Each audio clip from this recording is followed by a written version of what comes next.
All right, everybody, I'd like to introduce our next presentation here on the top tier track, moderated and hosted by Maj Soueidan from geoinvesting.com. His guest right now is Gerard Jacobs from LFTD Partners. Gentlemen, take it away. Bobby, hi Jerry, thanks for being here. So your company has a hemp line and a psychedelics line, and let's talk about that. So this is a company I found recently. I own a little bit of it because I don't understand necessarily all the risks involved with it yet, right? And we'll talk about some of those things. And I'm trying to understand the company a little more.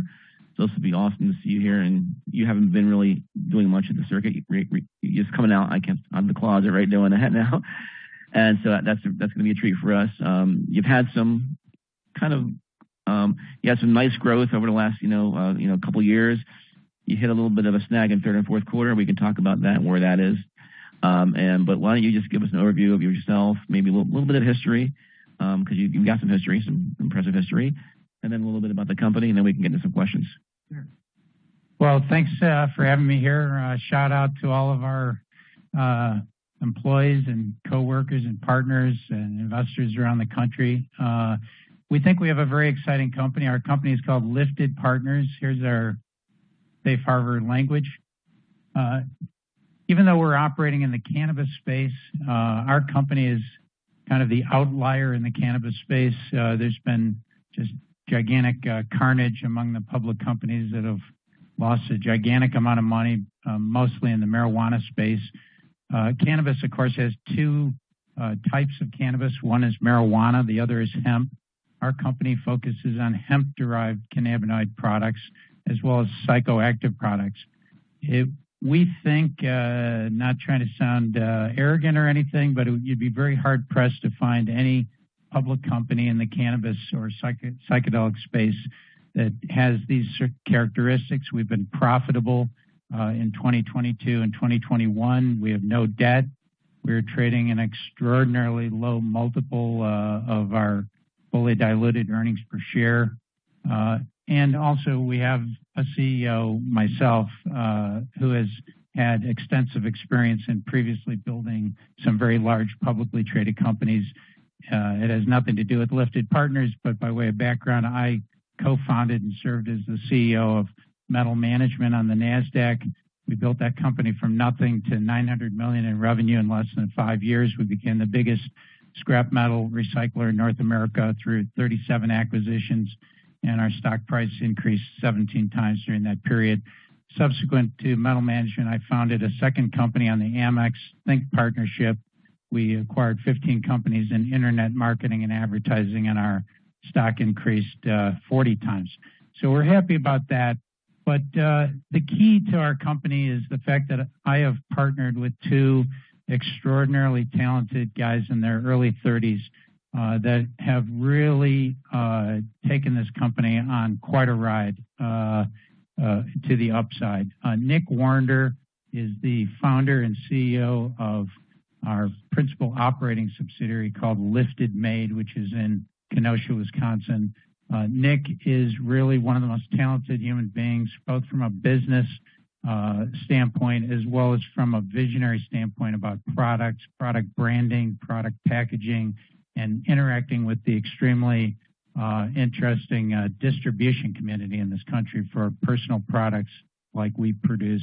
Nick started this company in Kenosha, Wisconsin with $900 in a 10 by 10 room at his parents' house. It's a wonderful classic American success story. That company from 2014 has now grown to 37,000 square feet in 5 locations in Kenosha, as well as a sales office in Chicago. We have currently we've gone from about, when we acquired them in 2020, when they had about 5 or 6 employees, they're now up to 170 employees and independent contractors. This is a leading company in our space. And if you talk with anyone in our space, they will very probably know about our 2 flagship brands. One is called Herb Finest Flowers, and the second is called Silly Shroom.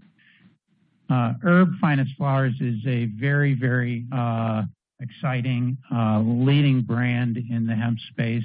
We produce over 100 SKUs of hemp-derived cannabinoid products. I'm going to show you some of them. We have vape products, which are beautiful and extremely well received. About a week ago, our new 3 mil vape, which looks like this, we come in a lot of different flavors. One of our new vape flavored vapes won the High Times Hemp Cup, voted on by consumers around the country as the best vape. We also have gummies of many different types, different cannabinoids, Delta 8, Delta 9, THCO, HHC. All of these different cannabinoids have different characteristics, different types of highs that they create or inebriation. We really can't discuss exactly what characteristics these different products have because the FDA doesn't really want us to do that. But it is a situation where it depends on each person may have a different impact on their body, and of course, depending upon the dosage that they decide to. We also have a second brand called Silly Shroom. This is our psychoactive brand. This product was introduced in January of last year. It's really taken off. It's a combination of all of our products are federally legal, but the Silly Shroom products are legal combinations of mushrooms. We're not involved in things like psilocybin, just legal mushrooms. It's done extremely well for us. And recently, within the last couple months, we introduced what I think is a far and away our most exciting psychedelic product. It's we call it a magic Amanita mushroom gummy. This is an extract from the Amanita mushroom that's grown, and this is actually a synthesized muscimol product. And this is a very, very potent psychedelic product. It's proven extremely popular with consumers. But when we started our company, when we acquired LIFD in 2020, just before the pandemic hit, Nick Warrender sat down with me and our president and chief financial officer, Jake Jacobs, who's my oldest son. Jake is another extraordinarily talented dude who, Nick and Jake are quite the team in terms of, for me as a corporate veteran for many years to partner with guys in their 30s. Nick used to be a rapper, opened for King Cudi at the prominent bar in Los Angeles. Jake is a lifelong skateboarder and snowboarder and won the snowboarding championship in Bordercross in 2015. These two guys have convinced me that in addition to having our own brands, that we should collaborate with prominent people that are plugged into segments of the user community that maybe we couldn't directly get access to. And so we are extremely excited about two initiatives that we've been able to pull off here. I give full credit to Nick Warrender for being able to bring these to a successful conclusion. The first is a collaboration that we announced about 90 days ago with a very exciting company called Cali Sweets. Cali Sweets was formed by an amazing woman, incredibly connected to the influencer and the rapper community named Flo Mirsky. Cali Sweets introduced some non-intoxicating products that just completely took off under the name Cocoa Nugs. And she decided to expand her product line into cannabinoid products. And after doing a really national search, she came to us and said, you guys are definitely the class act in the business. So we've signed a 5-year exclusive deal with Flo and Cali Sweets. We are going to be launching and start shipping this quarter Cali Sweets products under the brand name Cocoa Puffs and Cocoa Gummies. Cali Sweets will be sharing with us 50-50 all costs of production, and then we're splitting the profits 60% to our company and 40% to Cali Sweets. We had a kind of a soft opening at the Champs Trade Show, which is the biggest in our industry, in February. And the response was we sold almost $1 million of the product without even having any products for people to touch or look at. And then what may be the most exciting thing to date, on Sunday, just a few days ago, we finally, after months of discussions and negotiations, we signed a collaboration agreement with Diamond Supply Company. I mean, this is for us just an incredible showstopper deal. I don't know whether any of you know who Nick Terche is or who Diamond Supply Company is, but this is one of the absolute premier companies in the skateboarding and youth, young people's lifestyle, hoodies, caps, shirts, everything imaginable. It's a company that has completely integrated itself into the lifestyle of California in terms of activity, sports, music, lifestyle. We think Nick Terche is just an icon. In fact, when we had one of our first meetings in 2020 with Nick Warner and Jake Jacobs and myself, you know, Jake said Jake had gone to the University of Southern California and majored in accounting and finance and then stayed in LA to work for Ernst & Young. And he told us, we have got to build LIFD's brands to the point where we can get on the radar screen of Diamond Supply Company. That would be like for us climbing Mount Everest. And lo and behold, Sunday of just a few days ago, Diamond Supply agreed to enter the cannabinoid products industry with us. It's just a huge, huge vote of confidence for our brand and who we are as people, and frankly, the integrity of our company, because although we're going to be using the Diamond brand, we're going to be selling through both our distribution networks and as well Diamond's networks and their stores that they distribute to. You know, they're really trusting us that for the products here that they're going to be super high quality. We're super excited about this deal. We have already come up with the design and the model for the first SKU under this collaboration. We do expect that the first products will start being shipped this quarter. Yeah, can you give us an idea how big they are? I mean, revenue-wise, you know anything about it?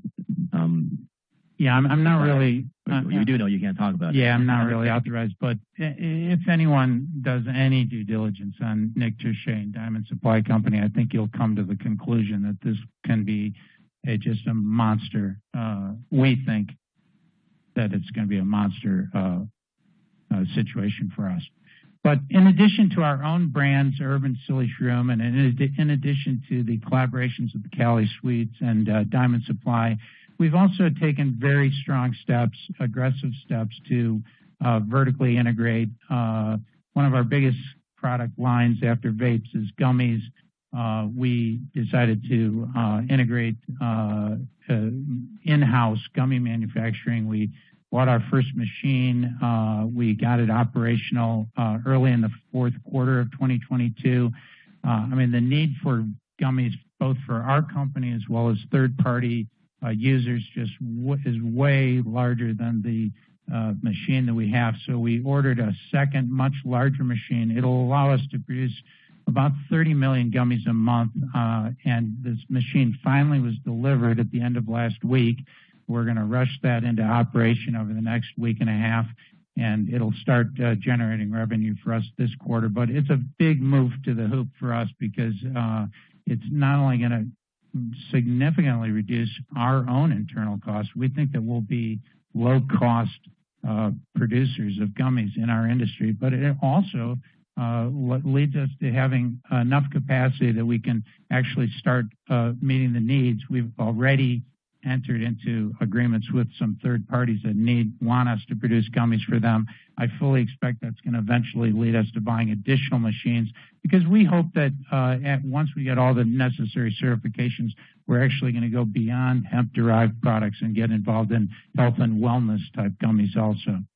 How many gummies did you manufacture or sell last year? You know the number there? I don't know the total number. Our capabilities, we've never been able to produce enough gummies, just even for our own use. But this new machine is going to dramatically help us. And then the second thing we've done is we decided to in-house our hemp flower production and manufacturing. this is a space that includes hemp flower products that are smoked, and many of them they're drizzled with various types of cannabinoid oils. Sometimes they're referred to as caviar flour. We're very big into this. It's a very, very nice line. It's a growing line. It's very profitable for us. And we found a fabulous supplier of this in a rural area that we realized how good they were, and they could produce it more cheaper than us. And we have plans to close on the asset of this company on Friday of this week. We have not disclosed publicly who the company is, but we will be able to after that closing. We're super excited about this. It's a very advantageous deal structure for us. I am not at liberty to tell you that deal structure, but we will announce it once the deal is closed. And from a financial engineering standpoint, I'm very proud of that deal, and I think it's going to be very, very positive for us. In terms of our product base, we do have a product portfolio that's split, as I mentioned, between vapes, edibles, cartridges, flowers, and dabs. We do have Nick Warner is not with me here today because he's out of the country negotiating a deal that's going to take us into, if it closes, an exciting new product line that we're super happy about that will lead us for the first time into the marijuana industry, but that is still under negotiation. Our product strategy, I can't even read the slide, but at any rate, we try to be very aggressive in terms of bringing new products to market. If you talk with anybody doing due diligence about our company, we're typically the leader or first or second to the market, many times first to market with new products. This is an industry that pivots and comes out with new products constantly. Yeah, we come up with new products. We have very aggressive pricing. We're an extremely conservative company when it comes to financial. We keep our costs very low. We don't pay millions of dollars to our executives. We only have 14.5 million shares outstanding. We care about the stock price. We don't blow people's money. We don't engage in burn rate. We do have a massive distribution network. Again, I've got to give huge credit to Nick Warner. For years, Nick got to know distributors in this industry. They are, it's a very interesting collection of people. Many of them are minorities from one type of the world or another, and it's very difficult to break into these large distributors. They only want to carry 4 or 5 brands. And at this point, the relationship that we have, LIFD has, and the reputation that our brand Herb has is that it's almost, if we come out with a new product, the big distributors will instantaneously pick it up. They just simply have such an incredible experience that Herb products sell that they just accept the products. And then the last thing, in terms of brand awareness, we we don't really spend any money on advertising. It's trade shows. It's, 20 to 25 awesome salespeople, and it's distributor relationships. In terms of our customer demographics, we're pretty much split about half of our users are women, half are men. It's, we have users all over the timeline from 21 up, but the majority of our customers are under the age of 40. Our company, not to blow our own horn too much, but we've gotten a lot of publicity and a lot of recognition for the quality of our products. Most recently, as I mentioned a week ago, the High Times Hemp Cup awarded one of our vapes as the top vape in the United States. This is an incredibly competitive industry, and for us to have emerged as, I'm not saying there are no other companies with good products, but we are definitely, and if you do your due diligence, you'll find we are always considered in the top 1 or 2, 3 products in our category. We've all these publications and all these competitions have resulted in very, very strong reviews for our products. But, we're here in an investor conference, and of course, everything boils down to the bottom line. And from the bottom line standpoint, it's going to be very difficult for you to find companies that meet the sort of metrics that our company has brought to the table. in 2020, this company was very small, very young, $5 million in sales.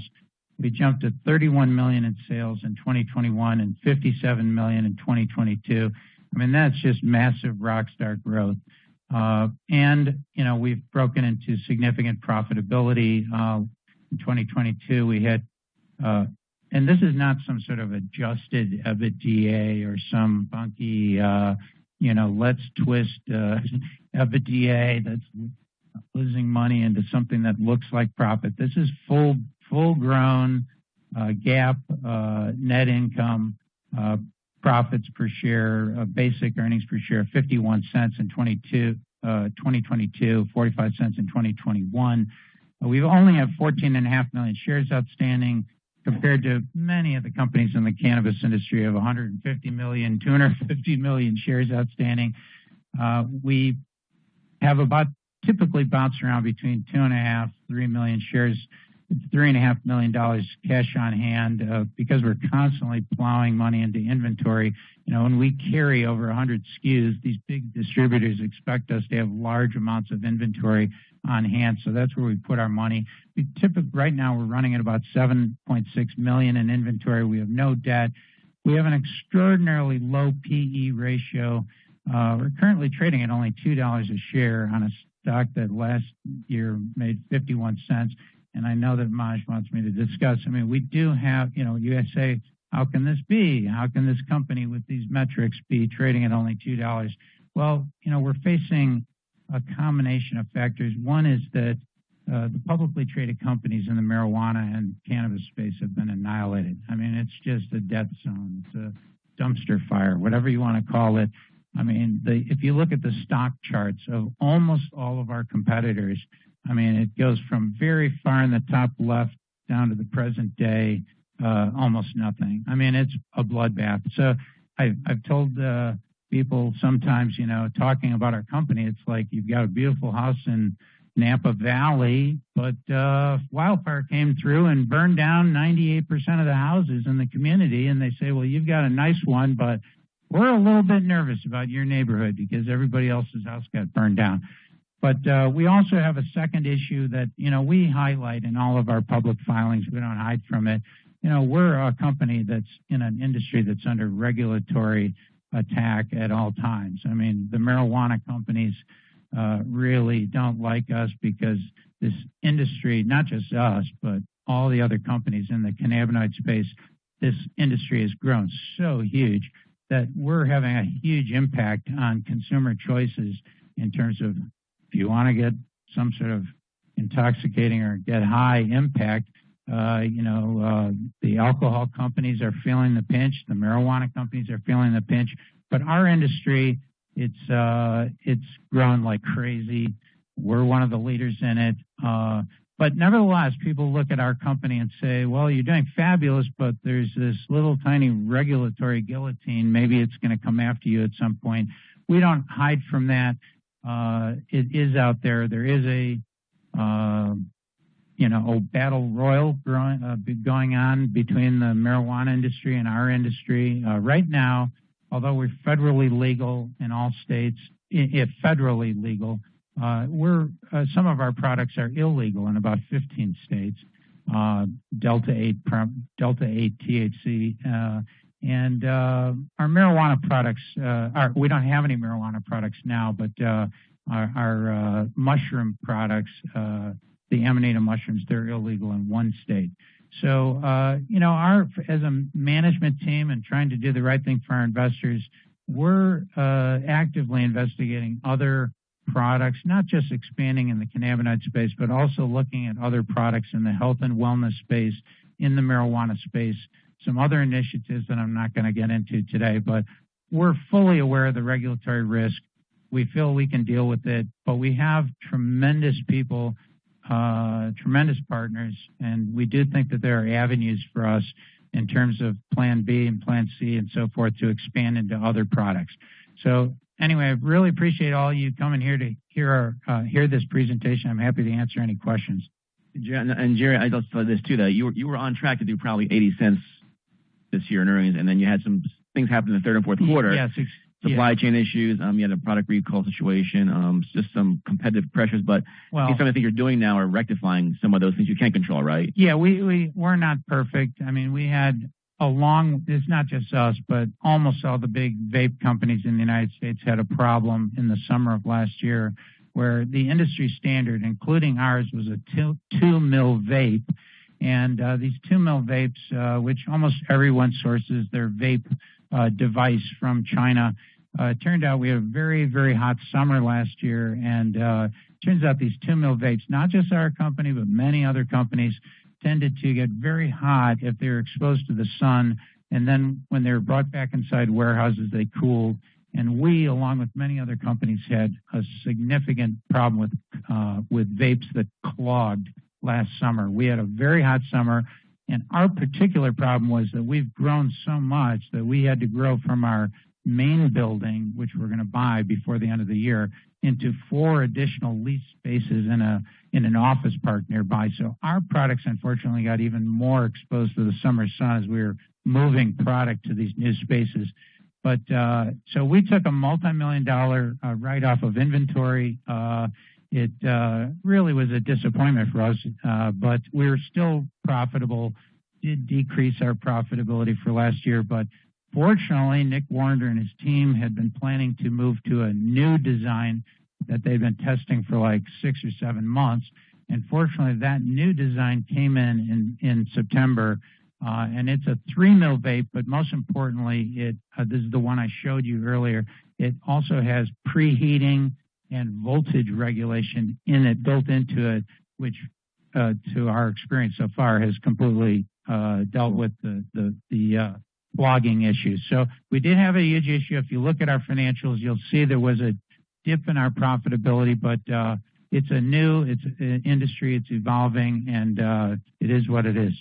Thanks, Jerry. And I think something you're doing with your partnerships, taking some vertical integration are going to help with your margins too, probably, right? Alleviate some of the competitive pressures you had there, right? Yeah, we're really optimistic in terms of the collaborations with Maj Soueidan, Diamond, and these in-house initiatives are going to be great for us too. Oh, well, thank you, Jerry. We're running out of time, but we'd love to talk to you more if we could. But and where can people reach you? Yeah, you can reach me at Gerard M. Jacobs at LFTDpartners.com, or you can look at our website, which is www.LFTDpartners.com. And our wonderful company that my partner Nick Warner runs, LIFD Made. You can see all these interesting products at www.liftedmade.com. Thank you, Jerry. Thanks, sir.